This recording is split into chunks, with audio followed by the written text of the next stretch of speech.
이 영상을 클릭하신 분들 중에 많은 분들이 이미 연락했는데 안 좋은 얘기를 하면 어떡하지? 이런 생각을 하면서 들어오셨을 것 같은데요. 우선 한 가지 먼저 말씀드릴 게, 제가 지금부터 하지 말라고 권장드리는 말이나 행동은 헤어진 직후에 한두 번 정도는 애교로 받아들일 수 있겠습니다. 하지만 시간이 어느 정도 지난 뒤에 상대방에게 연락을 할 때 그때 안 하셨으면 하는, 재회 확률을 많이 떨어뜨릴 수 있는 말과 행동에 대해서 말씀드리겠습니다. 다만 오늘 말씀드리는 내용을 그대로 적용했다가 역효과가 날 수 있는 경우도 말씀드릴 테니까요. 영상 끝까지 보시면 좋겠습니다. 바로 결론부터 말씀드릴게요. 상대방이 나의 마음, 그러니까 상대방을 붙잡고 싶어하는 나의 이 마음을 확신할 수 있을 만한 말과 행동은 하지 마세요. 여기서 말하는 내 마음이 차라리 어느 정도 정리가 되고 있는 내 마음이라면 상관이 없겠으나, 아직 상대방한테 미련이 많이 남아있고 다시 만나고픈 마음이 한가득이라면 그건 들키지 말자는 거예요. 물론 헤어지고 나서 직후에 상대방을 잡으려고 이렇게 말을 하는 거는 괜찮아요. 하지만 그렇게 헤어지고 시간이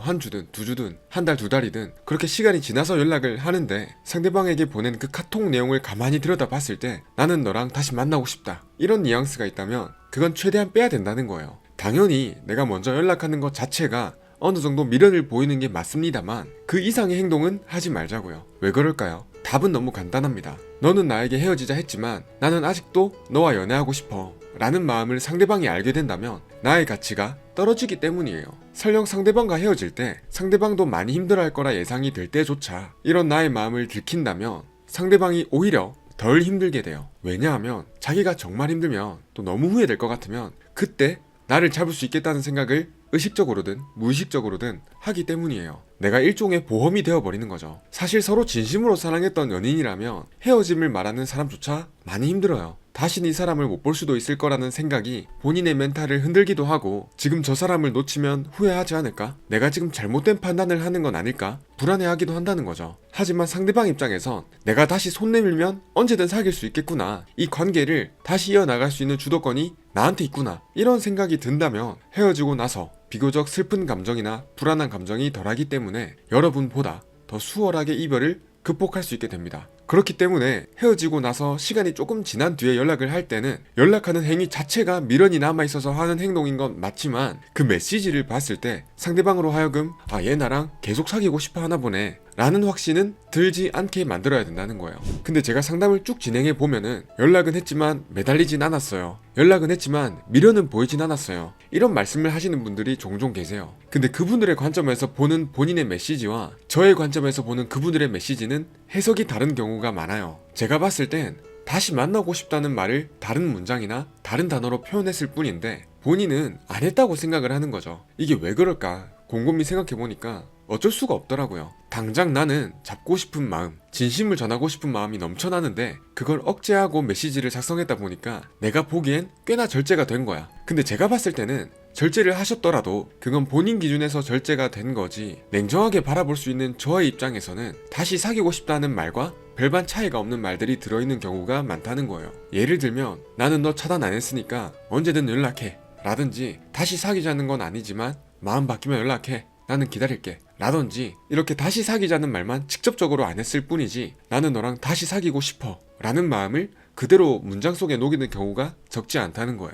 헤어지고 나서 상대방한테 나중에 연락을 하더라도 이런 실수도 조심하면서 내 마음이 너무 투명하게 보일 수 있는 어떠한 말은 안 하셨으면 좋겠어요. 나의 행동도 마찬가지예요. 편지를 써서 상대방 우편함에 넣는다든지, 새로운 인스타 아이디를 만들어서 상대방한테 마팔 신청을 건다든지, 이건 역시 내가 말로만 붙잡지 않을 뿐 누가 봐도 미련낭낭한 사람처럼 보이진 말자고요. 상대방이 원하는 건 매력적인 남자, 매력적인 여자인 거지 매력이 느껴지지도 않는데 나만 바라보고 있고 나 아니면 죽을 것처럼 쩔쩔매는 사람이 아니라는 거예요. 애초에 상대방이 헤어지자고 한 것 자체가 냉정하게 말해서 나의 가치가 상대방한텐 평가절하가 되어 있는 건데, 거기다 대고 꾸준히 저 자세를 보이는 건 상대방이 나의 가치를 낮게 평가했던 걸 더 확고히 만들어주는 것밖에 되지 않아요. 자, 그러면 여기서 한 가지 의문점이 있을 수 있어요. 내가 내 마음을 드러내지 않고 어떻게 재회를 할 수 있을까 라는 거죠. 여러분들이 아셔야 되는 게, 한때 서로 많이 좋아했던 사이라 하더라도 지금 이렇게 상대방이 나를 밀어내고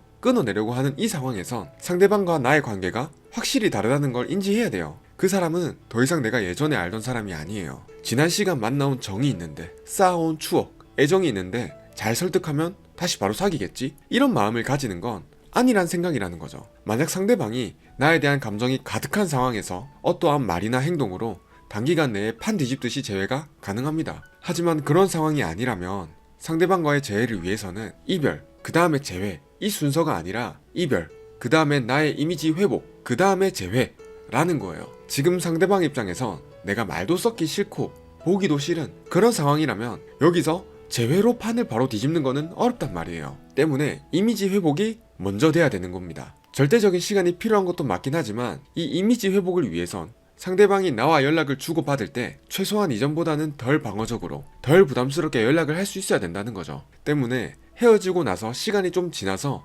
상대방에게 연락을 할 때는 내 입장에선 너무 가볍게 보내는 거 아닐까? 아무 생각 없는 것처럼 보이는 거 아닐까? 라는 생각이 들 수도 있겠지만 지금 상대방이 나와 재회하고 싶은 마음이 있는 게 아닌 이상은 차라리 가볍고 짧은 토크가 훨씬 낫다는 거예요. 분위기 자체가 무겁지 않아야 상대방이 내 연락을 받았을 때 덜 불편할 수 있습니다. 내가 여전히 미련낭낭한 사람처럼 혹은 진지한 얘기를 하는 사람처럼 다가가면 상대방 입장에서는 나를 또 잡으려고 하겠지? 잘해보자 하겠지? 그럼 나는 어떻게 거절해야 되지? 이런 생각으로 내가 별말을 안 했음에도 벌써 이미 마음은 불편해져요. 그 불편한 상황이 학습이 되면 나한테 연락이 오는 그 자체만으로도 불편해지는 거예요. 내용을 보지 않아도 나라는 사람 자체가 계속 불편한 사람으로 남게 되는 거죠. 때문에 어느 정도 상대방의 반응이 덜 부정적일 때, 그러니까 나를 밀어내려곤 하진 않는다거나 가벼운 근황 정도는 부담스럽지 않게 주고받는 느낌이 든다면 그때부터 조금씩 다가가는 거예요. 만남을 제한하는 것도 그렇게 분위기가 어느 정도 풀어졌을 때 제한하는 겁니다. 이때 만남은 재회가 아니라 서로 얼굴 보고 대화하는 자리를 만드는 걸 말하는 거고요. 다만 오늘 말씀드리는 게 역효과가 날 수 있는 상황이 있습니다. 어떤 상황이냐면 상대방이 나에 대한 감정은 충분한데 신뢰가 떨어져서 헤어진 상황이에요. 가령 상대방은 나를 너무 좋아하는데 나는 상대방에게 무심하게 행동하다 보니까 그런 순간들이 쌓여가지고 상대방 입장에선 얘는 나를 좋아하긴 하는 걸까? 여기서 더 나아가면은 나는 존중받지 못하는 것 같다 라는 생각까지 들게 돼버려서 헤어지는 경우인 거죠. 물론 이때도 헤어진 뒤에 시간이 조금 지나고 나서 연락을 한다면 내가 계속 미련을 보이는 것보다 제가 앞서 말씀드린 것처럼 내 패를 다 까지 않는, 내 속마음을 다 드러내지 않으면서 접근하는 게 좋긴 해요. 하지만 나를 좋아했던 것만큼 나에 대한 미운 감정이 남아있고 원망이 남아있는 사람에게 가볍게 접근한다면 되려 얘는 날 어떻게 생각하는 걸까? 내가 우습나? 이런 생각으로 남아있던 정마저 떨어뜨릴 수 있다는 겁니다. 따라서 나에 대한 감정이 컸던 만큼 감정이 골이 깊다거나 미운 감정이 상대방의 마음에 크게 자리 잡고 있는 경우엔 차라리 상대방의 마음이 동요할 수 있는, 상대방이 듣고 싶어 했던 진정성 있는 말을 해주는 게 더 좋겠습니다. 물론 이때도 바짓가랑이 붙잡고 감정적인 호소를 하는 방식이 아니라요. 오늘은 이렇게 헤어지고 나서 상대방과 재회하고 싶은 상황일 때 어떤 말과 행동을 하지 않는 게 좋을지에 대해서 말씀드려 봤는데요. 오늘 영상의 요지를 쉽게 말해보자면 이거예요. 언제든 손에 잡힐 수 있는 사람이 되지 말자라는 거죠. 아무리 이전에 나랑 열정적으로 연애를 했다 하더라도요. 내가 그런 사람이 되지 않으려면 나의 속마음을 온전히 내비치지 않는 것도 중요하지만 연애보다 더 중요한 내 삶을 더 잘 가꿀 수 있도록 이런저런 활동이라든지 나의 정신적인 수양이라든지 이런 노력을 하면서 하루하루 살아가는 게 훨씬 더 중요하다고 생각해요. 결국 남들에게 보이는 어떠한 아우라는 진짜 그 사람이 가지고 있는 여유나 편안한 마음에서 오니까요. 지금 이 영상을 보고 계신 분들은 모두 그런 여유를 가질 수 있도록 함께 노력해보면 좋겠습니다. 물론 저도 똑같아요. 저도 그런 사람이 되기 위해서 열심히 공부를 하고 노력해서 또 실천을 해보고 여러분에게 좋은 이야기 나눌 수 있는 사람이 되도록 하겠습니다. 오늘 말씀드리고픈 내용은 여기까지였고요. 오늘 내용이 도움되셨다면 구독이나 좋아요 둘 중 하나만 눌러주시면 감사드리겠습니다. 행복하시길 바랍니다.